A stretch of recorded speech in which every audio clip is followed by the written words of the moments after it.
3절 말씀 하반절에 보시면 함께 그의 이름을 높이세.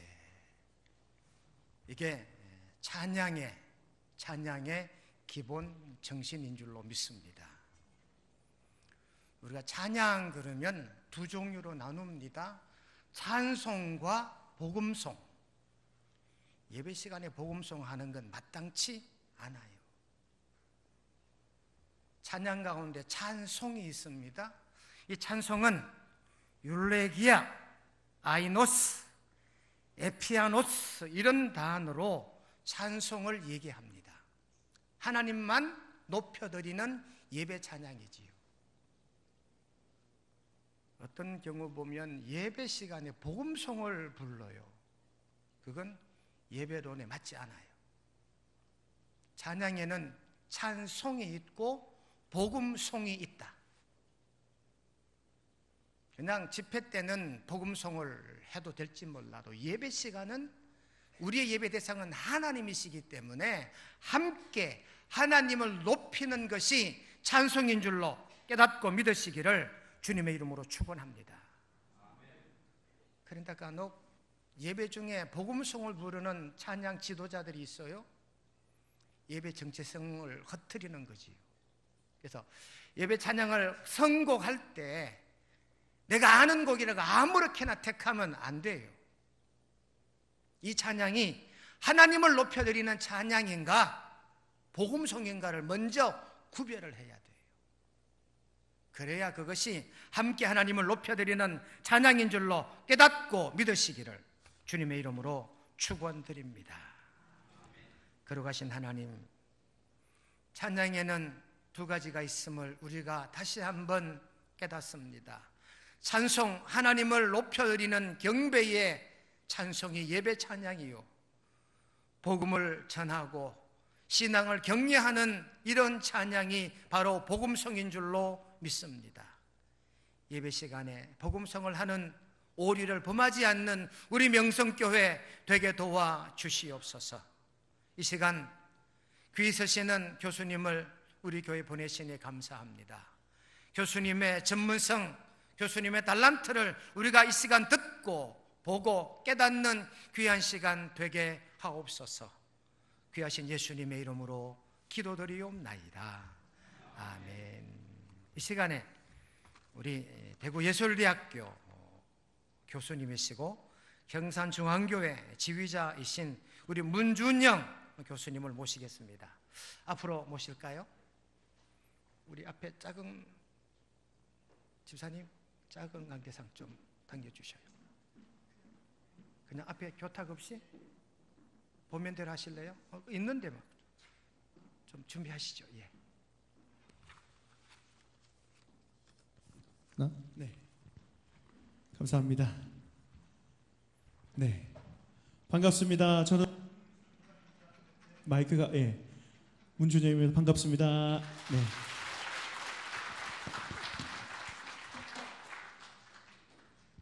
우리 모든 성도님들과 이렇게 만나 뵙게 돼서 반갑습니다. 오늘 오후 예배에 이렇게 제가 부족한 제가 이곳에 서서 이렇게 여러분들께 뭔가 말씀을 드린다, 또 세미나를 한다, 이렇게 참 부담도 많이 되고 하지만 오는 동안 그냥 전적으로 하나님께서 주시는 그 말씀에 귀 기울이고 하나님만 의지하기로 다짐하고 왔습니다. 그래서 오늘 제가 부족해도 오늘 제가 준비하고 여러분들께 드리는 이 이야기가 좀 여러분들에게 조금 더 도움이 되었으면 좋겠다 하는 게 제 바람이고요. 활짝 한번 웃으시면서요, 먼저 한번 이렇게 우리 좌우에 계신 분들과 함께 이렇게 한번 인사해 볼까요? 네, 얼굴이 달덩이 같습니다. 이렇게. 네. 네, 목사님 달덩이 같으십니다. 제가 성이 문이라서 달을 참 좋아합니다. 달을 영어로 하면 문이잖아요. 그래서 달덩이 같다는 이야기를 참 많이 저도 듣고 해서 네, 많이 좋아하는 얘기인데요. 여러분들 그렇게 나누셨으면 좋겠고요. 우리 오늘 제가 혹시 찬양대원 한번 손들어 주십시오. 제가 처음에 와, 엄청 많네요. 거의 절반 이상이 찬양대원으로 이 본당을 채우고 있는데요. 오늘 찬양대 세미나라고 저는 우리 훌륭하신 지휘자님에게 듣고 왔습니다. 근데 오후 예배 이렇게 서게 되는 게 참 어떻게 보면 부담인데, 함께 또 이 찬양대 뿐만이 아니고 교회 음악과 우리 모든 어떤 흐름에 대해서 또 하나님이 기쁘시게 받으시는 찬양을 한 번 더 의미를 되새기고 다짐하는 시간이 되셨으면 좋겠습니다. 혹시 뒤에 PPT 한번, 준비된 PPT가, 네, 감사합니다. 제가 감사합니다. 오늘 주제는 우리의 찬양을 받으시는 하나님입니다. 먼저 우리 찬양 대원들께 이 그 10가지 혹시 체크 사항을 좀 이렇게 한번 볼게요. 요즘에 인터넷을 많이 이렇게 찾아보면요, 몇 가지 있습니다. 이렇게 그 체크리스트를 보고 몇 가지에 내가 속하는가 그거를 이제 확인하는 게 있죠. 예를 들면 내가 아재인가 아니면 이제 요새 좀 이렇게 젊은이들이 어른들을 보고 말을 많이 하는 게 있잖아요. 꼰대라고. 이렇게 꼰대는 좋은 말입니다. 그 프랑스로 꽁대라는 게 백작이라는 말이거든요. 그래서 아주 좋은 말인데, 이런 어떤 부분들 체크리스트 있는데요. 오늘 제가 준비한 것은 찬양대원이 가져야 할 10가지 체크사항 한번 해볼게요. 손가락으로 한번 세워보십시오. 자, 첫 번째.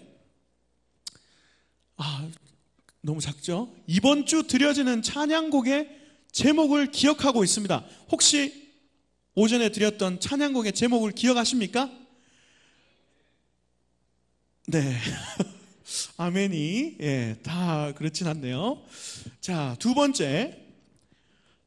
여러분들 가운과 악보를 잘 관리하셨습니까, 오늘? 이렇게 벗어 놓으시고 아니면 막 던져 놓고 오시지 않았나요? 네, 두 번째. 그 다음에 세 번째. 찬양 가운데 받은 은혜를 감사하며 다른 지체와 혹시 나누셨는지요? 오늘 찬양 너무 좋았습니다. 오늘 지휘자 선생님께서 막 이런 말씀을 하셨는데 이게 너무 감명 깊었습니다. 이런 어떤 은혜들을 나누셨는지요? 그리고 연습 시간에 우리 지휘자 선생님께서 하시는 얘기에 대해서 필기하셨나요? 악보나 이런데 이렇게 크레셴도 여기는 이렇게 해주세요 하면 필기를 하셨는지요? 그 다음에 주신 소명에 대해서 다짐하고 묵상하셨나요? 네, 내가 가진 찬양대에서 여러분들이 이 주신 소명, 하나님께서 우리에게 주신 소명에 대해서 다짐하고 묵상하셨는지요? 그 다음에 여섯 번째, 임원들과 지휘자를 위해 또 우리 목사님을 위해서 말씀을, 예배를 위해서 여러분들이 기도의 시간을 가지고 있습니까? 네, 한번 체크해 보시고요. 일곱 번째, 이번 주 찬양곡의 가사를 묵상하며 나에게 그 가사에 대한 결론을 가지고 계신지요? 네. 그 다음에 여덟 번째입니다. 이번 주에 드려질 예배를 위해서 여러분들이 기도하셨는지요? 네. 아홉 번째, 음악적인 능력의 향상을 위한 시간을 정기적으로 두고 여러분들이 가지고 계신지요? 네. 열 번째, 지난 한 달간 진행되어진 연습에 90% 이상 참석하셨으며 지각하지 않으셨는지요? 자, 10가지 체크사항 중에 10가지 내가 있다. 손 들어보지 않겠습니다. 네. 만약에 10가지 이 체크사항에 여러분 체크하셨을 때 10가지 사항을 다 이렇게 맞으셨다면 그분은 정말 탁월한 찬양 대원입니다. 그 다음에 6가지부터 9가지 여러분도 혹시 하셨는지요? 네, 6가지에서 9가지. 그분들은 그래도 잘 하고 계신데 준수합니다. 예, 준수하시고요. 그 다음에 5가지 이하 말하지 않겠습니다. 네, 5가지 이하는요. 네, 여러분들이요, 찬송을 늘 드리고 매주 드리는 이 찬양들, 그리고 찬양 대원으로서 늘 이렇게 교회에 또 오고 하는 부분 중에 우리가 제일 중요하고 또한 제일 위험한 단어가 있습니다. 바로 익숙함이라는 부분입니다. 익숙함. 이 익숙함이라는 부분은요, 하나님께서 우리에게 늘 이렇게 부어주시는 은혜에 대해서 또 익숙하고 또 믿음 가운데, 예배 가운데 우리가 거하는 그런 익숙함, 하나님의 거룩에 대한 익숙함이 있다면요, 굉장히 우리는 좋은 익숙함으로 가지고 있습니다. 하지만 매주 드리는 게 습관적이고 어떻게 보면 습성이 되고 이렇게 되면요, 그 익숙함이라는 부분은 말이 이렇게 변질되게 마련입니다. 여러분들이 매주 드리는 예배와 또 찬양들이 하나님의 거룩에 대한 익숙함이 되시길 소망합니다. 네, 오늘 여러분들께 이 세미나에 대해서 제가 드리고자 하는 메시지는요, 이 익숙함을 여러분들이 그 너무 익숙해서 잃어버렸던 그 하나님께 대한 우리의 찬양에 대해서 조금 더 새로 고침하는 시간이 되셨으면 좋겠습니다. 먼저 본론으로 한번 들어가 보겠습니다. 첫 번째로 제가 여러분들께 말씀드리고 싶은 것은 찬양 대원으로서 또 교회에 계신 우리 성도님으로서 교회 음악을 좀 이해하셨으면 좋겠습니다. 이게 굉장히 우리에게는 늘 매주 드리는 어떤 찬양이지만 또 한 번은 생각하고 또 갔으면 좋겠어요. 그래서 첫 번째로 제가 주제를 교회 음악의 이해를 먼저 여러분들께 좀 드리려고 합니다. 음악을 한다라는 행위는 몇 가지 목적을 가지고 있습니다. 첫 번째로 정서 등의 그런 감정을 표현하는 어떤 수단으로 사용됩니다. 예를 들면 삶의 기쁨이나 또 슬픔, 그리고 사랑 등의 어떤 감정에 대한 어떤 표현, 이런 어떤 부분들을 인간의 어떤 창작 활동을 통해서 한다는 부분이 음악을 한다라는 행위의 첫 번째 부분이고요.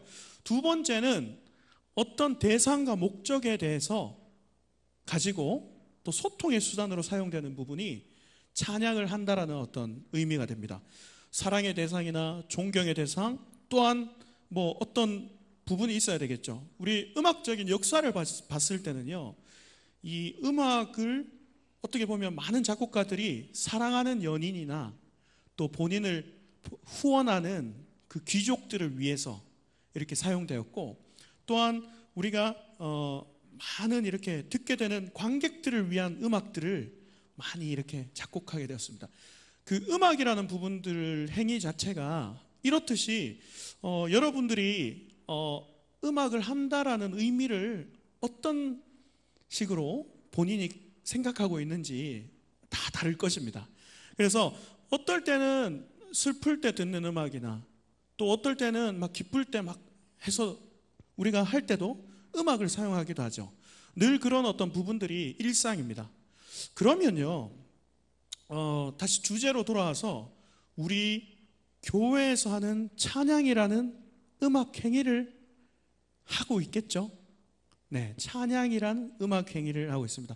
아까도 우리 이 앞에서 우리 선교단에서 멋진 찬양을 하나님께 또 올려드렸는데요. 이런 어떤 음악 행위를 통해서 하나님께 드리는, 우리가 어떻게 보면 절대적인 대상에게 드리는 어떤 행위들을 매주 하고 있습니다. 우리가요, 교회의 이 찬양을 이해하려면 저는 이 세상 만물에 대한 우주적인 또 초월적인 시야를 또 제공해주는 성경으로 나아가야 한다고 생각합니다. 그래서 제가 이 구절을 준비했는데요. 우리 함께 읽어보고 한번 가볼까요? 자, 이 구절입니다. 시작. 이는 만물이 주에게서 나오고 주로 말미암고 주에게로 돌아감이라. 그에게 영광이 세세에 있을지어다. 아멘. 네, 로마서의 11장 36절에 보면 이 구절이 나오죠.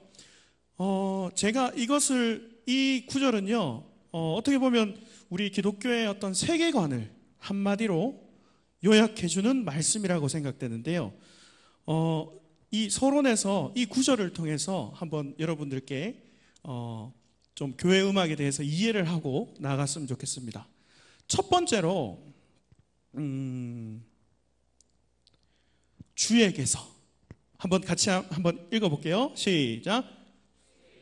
네, 감사합니다. 만물은 주에게서 나온다고 선포하고 있습니다. 여기서 만물을요, 이렇게 우리가 말을 할 때 바로 음악도 여기에 다 속해져 있겠죠. 음악, 만물, 모든 것들.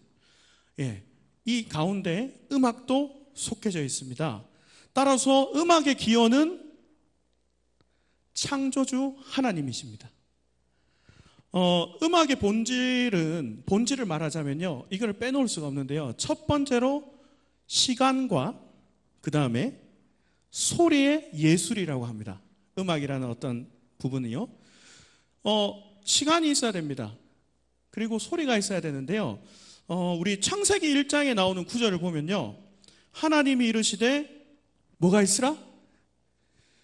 빛이 있으라 하시니 빛이 있었습니다. 그리고 이렇게 하나님이 말씀하셨잖아요. 즉 소리가 있었습니다. 두 번째, 하나님이 빛을 뭐로 부르셨죠? 낮이라 부르셨습니다. 그 다음에 어둠을, 네, 여러분 잘 아시네요. 빛이 낮이고 어둠이 밤입니다. 이 개념은요, 어떤 개념일까요? 아까 하나님께서 말씀하셨을 때는 이 말씀이라는 부분들이 소리라는 어떤 부분이 있었습니다.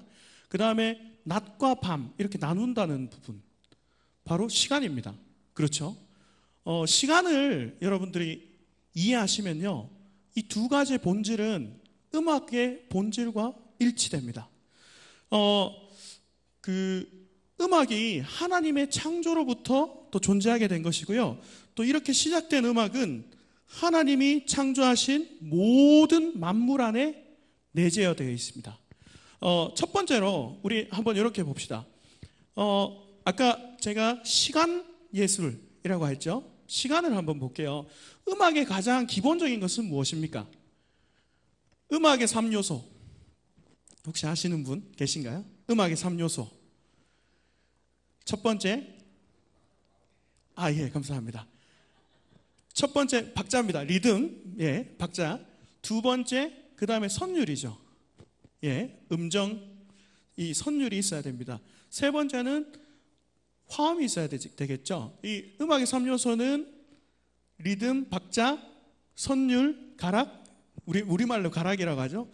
세 번째, 화음, 화성, 이렇게 이제 나눠지는데요. 첫 번째, 이제 리듬이라는 부분들, 우리가 자연을 봤을 때요, 딱 리듬을 한번 봅시다. 어떻게 보면 그 낮과 밤의 어떤 경계 사이에서 우리가 시간을 보려면 봐야 되는 게 뭐죠? 시계를 보죠. 보통 이제 음악적인 기호 중에서 뭐 예를 들면 오늘 찬양의 박자 빠르기가 얼만큼 되었습니까? 예, 한 어느 정도 됐으면 알레그로 뭐 이런 안단테 지휘자 선생님, 오늘 리듬이 예? 안단티노. 자, 안단티노는요, 어떤 기준이냐면요, 1분에 한마디 안에, 1분에 한마디에 몇 개의 박자가 있어야 된다. 뭐 이런 표현을 하잖아요. 뭐 이렇게 악보를 보면 그 4분음표는 뭐 60, 뭐 이렇게 돼 있잖아요.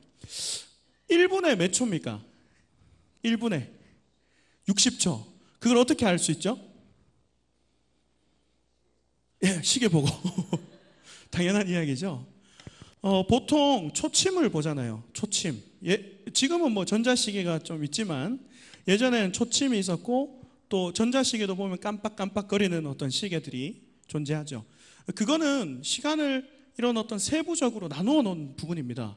그래서 음악적인 기호를 할 때 음악적인 박자를 봐서도 이런 어떤 초침에 대한 기준을 세웁니다. 저도 오늘 아침에 예를 들면 4분음표는 60이라는 어떤 부분들을 템포를 이제 보려면요, 어떻게 보냐면 시계 초침을 보고 60을 가늠합니다. 120을 하면요 어떻게 될까요? 120을 만약에 한다면 60 더하기 60이잖아요. 그럼 빨라지겠죠. 1, 2, D, N, 이게 1, N, 2, N, D, N, 4 이렇게 막 쪼개집니다. 시간이 쪼개지는 예술이 바로 이 음악이라는 것입니다. 이런 어떤 시간 속에 또 어떤 부분을 보면요, 인간이 항상 박자를 가지고 있어요. 어떤 박자를 가지고 있을까요? 사람이 박자가 없으면요 죽습니다. 그렇겠죠. 심장이 계속 뛰고요, 맥박이 뛰죠. 그리고 자연 가운데는요 또 동물들이 달리는 소리들이 있죠. 따가닥 따가닥 따가닥 따가닥, 이런 부분들도 다 음악에 속해져 있습니다. 이렇듯이 만물의 어떤 질서와 모든 움직임들이 이 시간에 내포되어 있는 부분입니다. 그리고요, 음악적인 선율 또한 이 주변에서 막 오늘 여기 보니까 전 너무 앞에 물이 늘 흐르는 모습들이 너무 아름답습니다. 또 밖에서요, 주차장에 이렇게 차를 세우고 있는데요, 새가 지저귀고 있더라고요.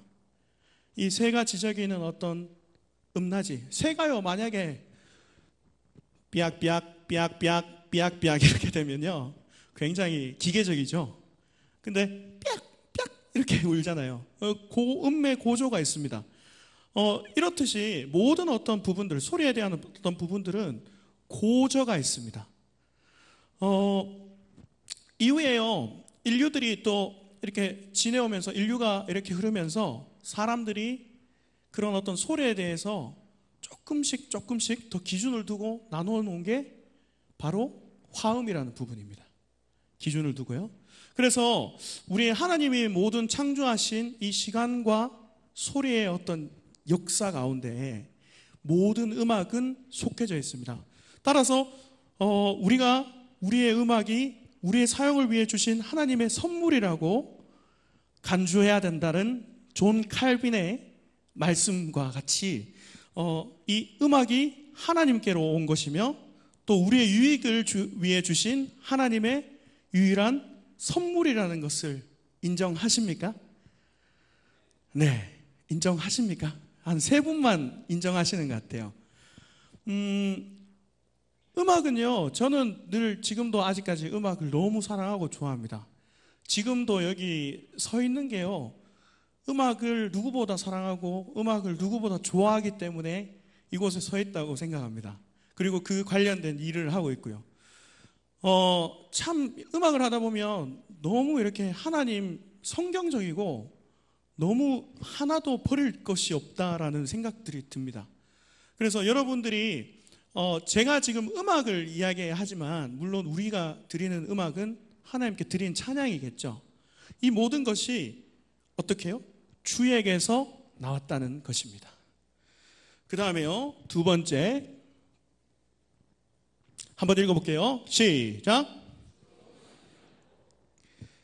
만물은요 주로 말미암아 존재합니다. 예, 하나님이 만물에 대한 주권을 가지고 계심을 뜻합니다. 또한 하나님으로 말미암아 또 이 말미암지 않고서는 아무것도 이 세상에 존속할 수 없다는 것을 의미합니다.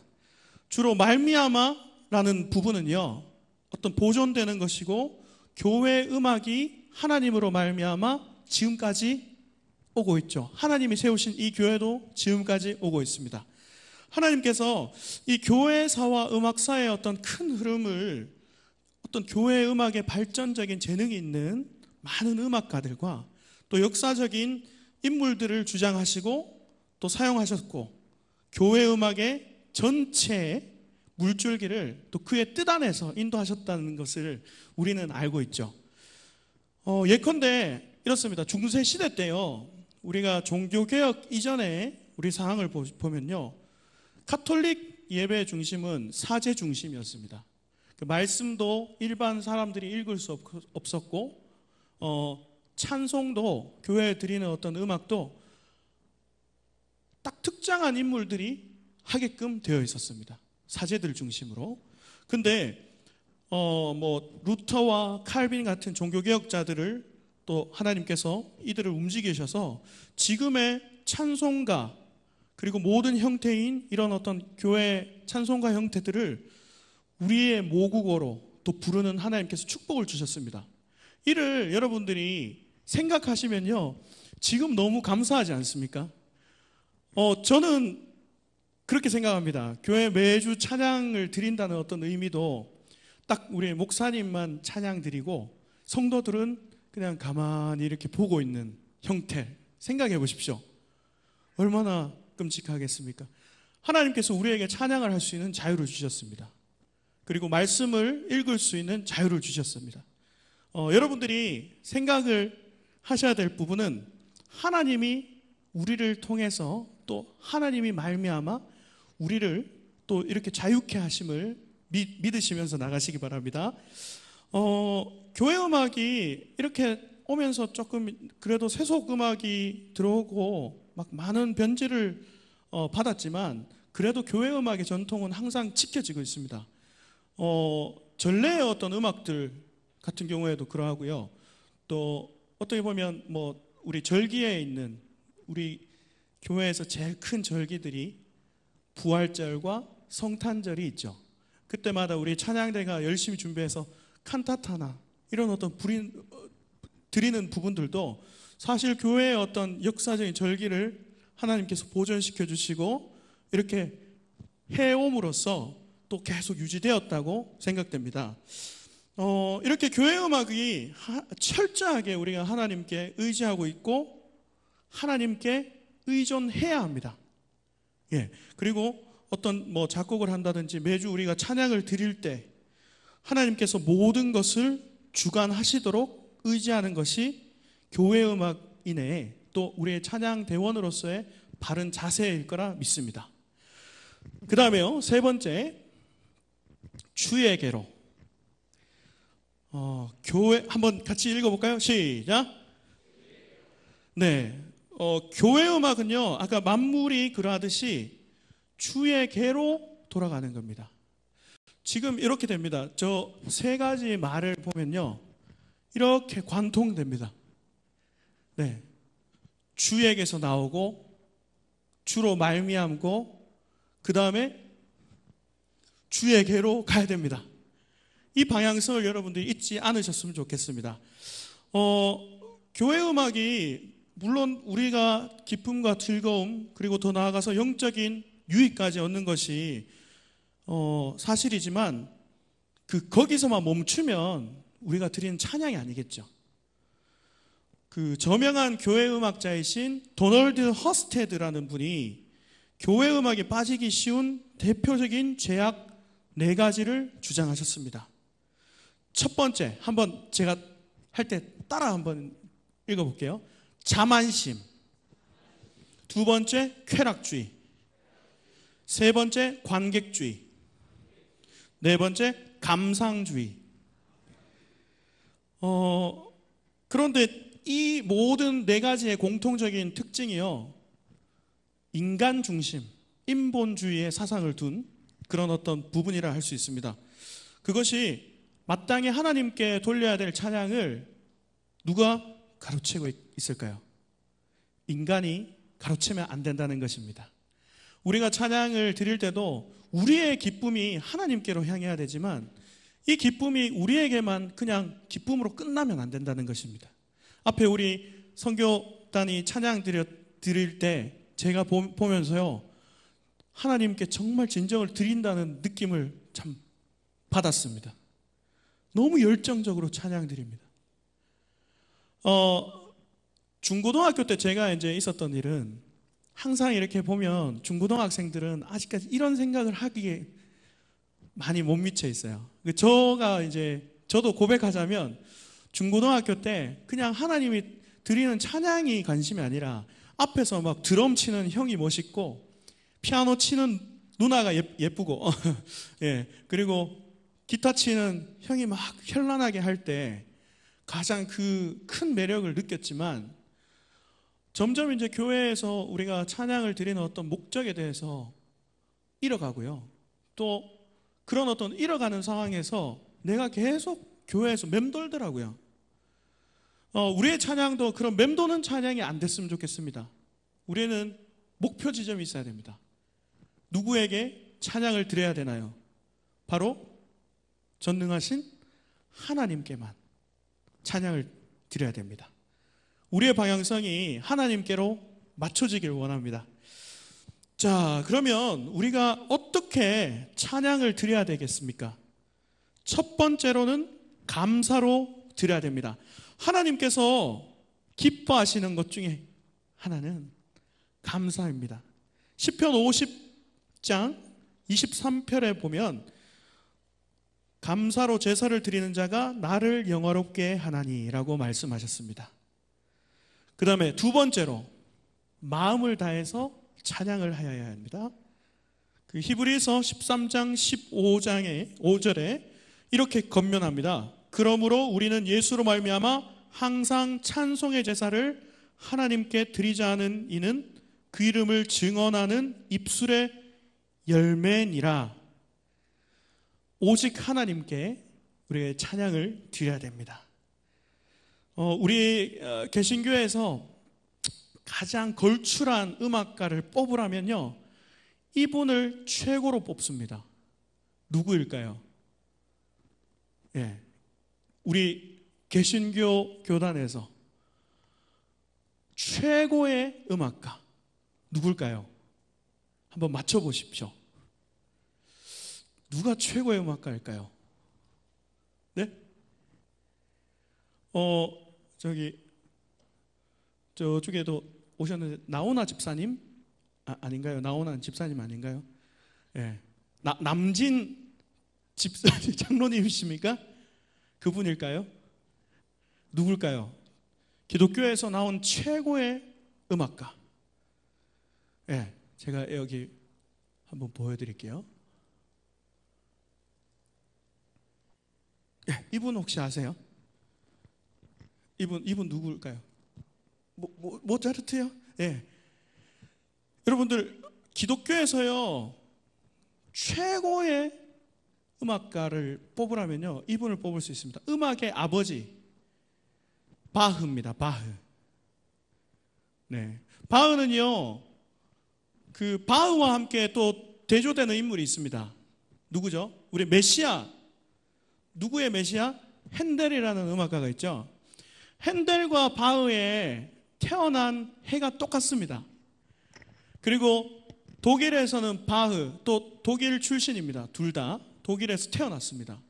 그런데 이 바흐라는 분은요, 종교개혁이 이후에 루터와 함께 교회 음악의 어떤 최고조를 이룬 분입니다. 그리고 음악의 근간을 만드신 분이고요. 이분은 평생 교회에서 음악을 하였습니다. 평생 교회에서 오르가니스트와 또 찬양대를 조직해서 또 지휘를 하시고, 그렇게 이제 많은 음악을 작품을 만드셨는데요.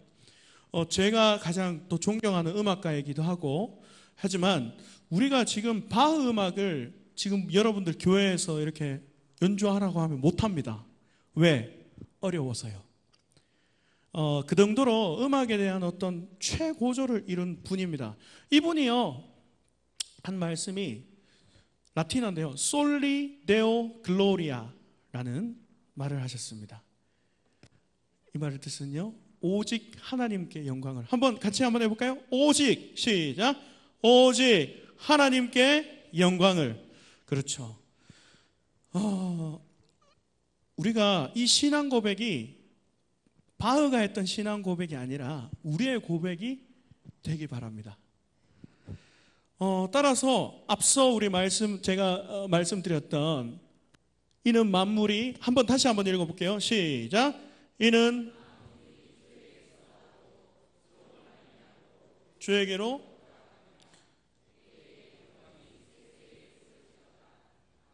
아멘.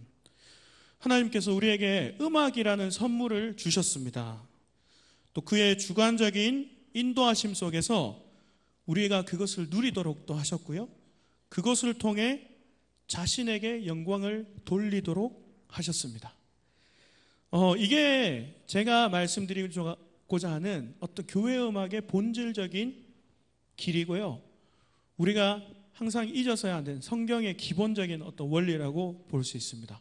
우리가 모든 하는 행위들, 우리가 교회에서 모든 예배와 이런 부분들이 찬양과 또 예배 모든 것들이 이 말씀 안에 여러분들이 거하시길 바라고요. 항상 목적성과 방향성을 가지고 가셨으면 좋겠습니다. 우리 찬송가 한 절 한번 해볼까요? 이 찬양 아시죠? 만복의 근원 하나님. 우리 혹시 반주를 해주실 수 있나요? 네, 반주를 부탁드리겠습니다. 만복의 근원 아시죠? 찬양 한번 같이 함께 드리고요. 다음으로 이어가겠습니다.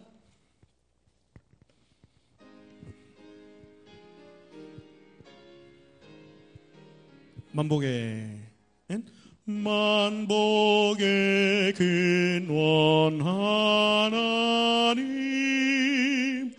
온 백성 찬송 드리고 저 천사여 찬송하세 찬송 성부 성자 성령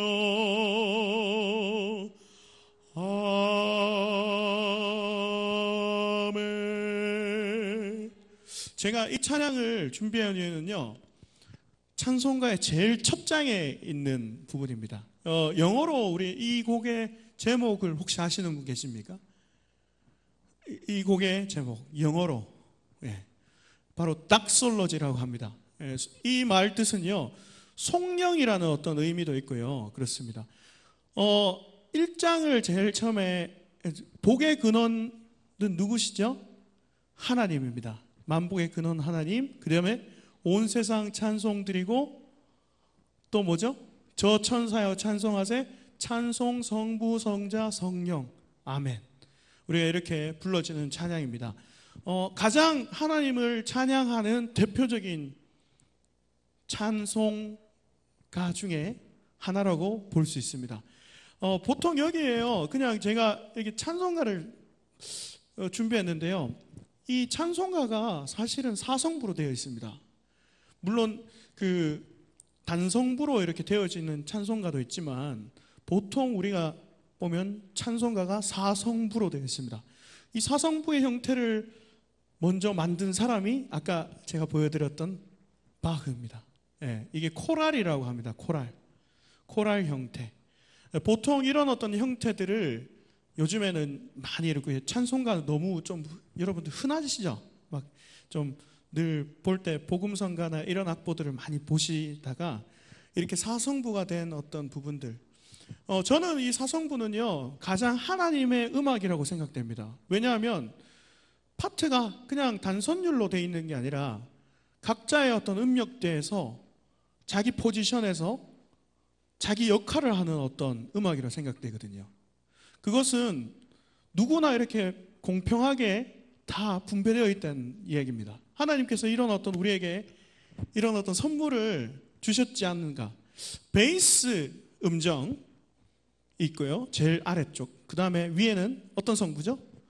테너가 있고요, 그 위에 엘토, 소프라노 이렇게 나눠져 있습니다. 보통 이 성부에서 모든 어떤 양들이 같을 때 가장 좋은 울림이 나옵니다. 그래서 여러분들이 늘 매주 드리는 찬양들이 4부나 또는 3부로 또 단선율로 이렇게 되어 있는데요, 제가 생각할 때 제일 완성적이고 안정적인 화음은 사성부의 찬송가 형태라고 봅니다. 보통 피아노에서 그 피아노 배우시는 분들도 처음에 그 교회 음악을 하기 전에는 항상 찬송가를 먼저 이렇게 치거든요. 왜냐하면 화성에 대한 어떤 울림들을 가장 잘 표현한 부분이 교과서 같은 책이 찬송가라서 이렇게 보고 있습니다. 여기 저는 이거 혹시 아세요? 이게 포인터. 지금 여기 보이시나요? 여기 좀 흐린데 8888 이렇게 돼 있죠. 8888 이게 뭔지 아십니까? 옛날에는 이게 교회에서 흔하게 모든 분들이 다 하셨는데 요즘에는 좀 이게 잘 모르시더라고요. 8888 뭔가 암호 코드가 이렇게 있죠. 예? 아, 예, 예. 음절을 나타내는 겁니다. 그러니까 글자에 대한 음절 하나, 둘, 셋, 넷, 다, 일곱, 여덟까지 만복의 근원 하나님 이렇게 8개. 그 다음에 온 백성 찬송 드리고 옛날에는 이 음절로 다 작곡을 했습니다.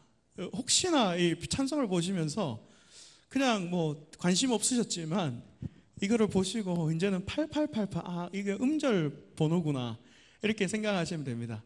그리고요 우리가 음계를 말할 때 도레미파솔라시도 하죠. 예. 이 도레미파솔라시도라는 음계에 대한 어떤 이름은요, 이름은요 굉장히 성경적입니다. 혹시 알고 계십니까? 그 얼마 전에 막 이렇게 많이 우리 기독교계에서 많이 떠돌았던 부분인데요. 역사적으로 봤을 때 그 이탈리아의 지오반니라는 작곡자가 있었습니다. 작곡가가 그가 이제 만든 그 그레고리안 챈트의 가사의 첫 글자들을 따서 지금은 음계로 다 사용하고 있습니다. 그때는 지금 음계의 제일 첫 번째가 뭐죠? 도. 근데 초반에는 이 도가 아니었고요. 웃이라는 어떤 가사로 되어 있었습니다. 근데 나중에 이 이탈리아 사람들이 제일 좋아하는 단어가 뭐냐면요. 도미누스라는 단어입니다. 도미누스. 도미누스는 우리말로 하면 주인이라는 뜻입니다. 이 도미누스라는 어떤 의미를 써서 그 앞 글자 두 글자를 따서 도라고 했고요.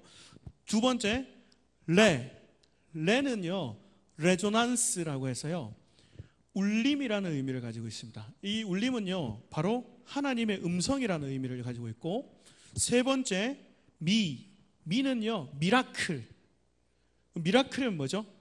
기적, 하나님께서 우리에게 주시는 그 기적이라는 의미를 가지고 있고, 파는요 파밀리에라는 의미를 가지고 있습니다. 파밀리에는 패밀리에 똑같습니다. 우리의 가족, 그 다음에 공동체 이런 어떤 의미를 가지고 있습니다. 그 다음에 깊은 의미로는 넓은 의미는 제자라는 의미도 가지고 있고요. 그 다음에 이거는 솔루션, 그것은 하나님의 사랑이고 구원이라는 의미를 또 뜻합니다. 그 다음에 라브리는요 이 입술이라는 의미입니다. 그 다음에 사도라는 의미도 담겨 있고요.